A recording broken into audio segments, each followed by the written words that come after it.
Oliver Sloup is here with us. Oliver, I want to bring up a 3-month December corn chart here and talk just a little bit about this corn market. Still seems to be a little bit of shorts in this corn market. In fact, Marlon Bowling just handed this to me a little bit ago. Net short, 110,499 contracts so far still in this corn market. So now we had a chance to look at the weather forecast, hear what's going on today. We've got the crop progress coming out a little bit later on, the condition ratings. What do you think so far?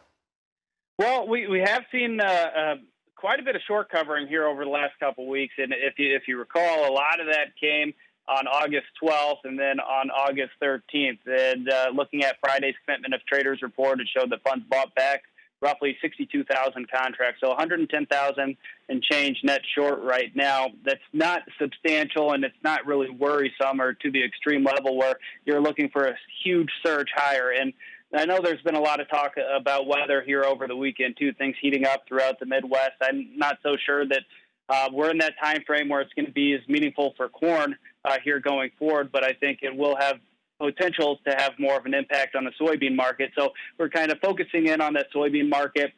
And if it continues to be hot and dry, we wouldn't be surprised to see this market continue to work higher. Exports are obviously something we're keeping a very close eye on. But as it stands right now, so long as the bulls can defend psychologically and technically significant $9 handle, I think they remain in the driver's seat. The $9 handle right around there is a gap from about a week and a half ago as well. So that's going to be a huge area to defend through this week's trade. All right, what about the wheat market here with the weakness? Is that pulling down on the row crops? You know, anytime you get wheat here in the $5 range, I think that starts to run into some headwinds. We've had the dollar under an immense amount of pressure here over the last couple months, but it is coming off the lows a little bit today, and there is a risk of a dead cat bounce in that U.S. dollar. And if we do get a relief rally in the U.S. dollar, I wouldn't be surprised to see that translate into weaker wheat prices here in the very near term.